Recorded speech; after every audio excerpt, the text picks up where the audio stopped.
We continue to make sure that injured victims receive the care and the resources they need. Yesterday, the medical examiner reported the identities of the deceased. Ashley Whitehead, 44 years old. 56-year-old Ashley Whitehead, 44-year-old Carlos Israel Sanchez Villalba, and 19-year-old Junior C. Nico Sema. Except for the 19-year-old who we believe was involved in the shooting, we understand that all others who have passed or were injured were bystanders. Thank you to those who organized and attended the vigil on the Seattle Center campus last night, honoring and mourning these 3 individuals and all who have tragically lost their lives to gun violence in our city. I appreciated being there, being welcomed in community, including talking with people who knew the victims and connecting with fathers who have lost children to gun violence. I had a chance to talk with vendors, with youth, and others who were at the Bite of Seattle on Saturday, and members of the Seattle Center community about their experiences. I want to go off script for a moment just to share one of the most meaningful moments last night for me. Aaron Murphy-Payne, who is the father of Amar Murphy-Payne, who was shot and killed outside Garfield High School in 2024, spoke eloquently. And one of the things that he said was that when a tragedy like this happens, often we say, I can't imagine. I can't imagine what it would be like to be there. I can't imagine what it would be like to be a victim or to be a family member of a victim. And he said, we have to start imagining. We have to start imagining. And for me, as the mother of a 2-year-old who spends a lot of time at Seattle Center, and knowing that a 2-year-old was shot, I can imagine. And I think Aaron is right. We have to start imagining because that lends this work the urgency that it deserves.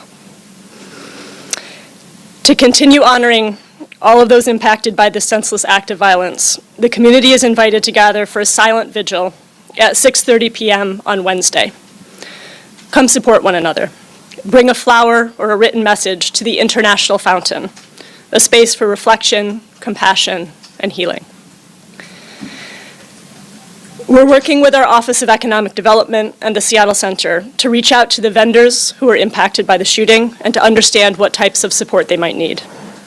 And we remain committed to working with impacted neighborhoods across our city, from Rainier Beach to the Chinatown International District and Little Saigon to Capitol Hill and North Aurora, to address both the immediate impacts and the root causes of gun violence. Yesterday, we shared that at least 2 people exchanged gunfire outside the Seattle Center Armory. 1 is in custody, and the second has been identified as the 19-year-old deceased man. Police believe that this was targeted gang-related violence and continue to look for other possible suspects. At the press conference held Monday at noon, I shared a little bit about our approach for dealing with gun violence long-term. We are bringing in an expert in gun violence reduction, including youth violence prevention, who will partner with our city staff and our community-based partners to strengthen our coordination and accountability across our existing bodies of work. We are also in communication with and reaching out to the National Network for Safe Communities, Cure Violence Global, the National Institute for Criminal Justice Reform, and Cities United. These are organizations with demonstrated track records of helping cities to stand up successful gun violence reduction strategies across the country. And we look forward to learning from them about gaps and opportunities to enhance our existing gun violence work. And I want to express thanks to Councilmember Rivera for the Gun Violence Symposium that she recently organized to help to move this conversation forward. We will be undertaking this work in partnership with our City Council, the King County Executive and Council, the Regional Office for Gun Violence Prevention, our elected city and county attorneys, state and federal law enforcement partners, and most importantly, our communities who are disproportionately impacted by the epidemic of gun violence. At the same time as we are advancing new strategies at the local level, we also know that reducing the number of guns on our streets requires state and federal policy changes. We're grateful for the leadership of the governor and state lawmakers who advanced this work in Olympia, and for our United States senators and representatives who tirelessly advocate for common sense reforms in our nation's capital. Let them know that you care too.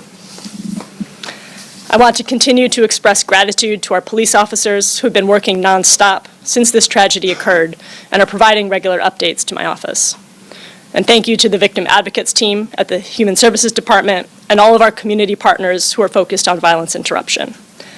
And I also want to again recognize and thank the staff at the Seattle Center who've been steadfast in their support and coordination during an incredibly difficult time. And now I'm going to turn things over to Chief Barnes for some updates on the investigation.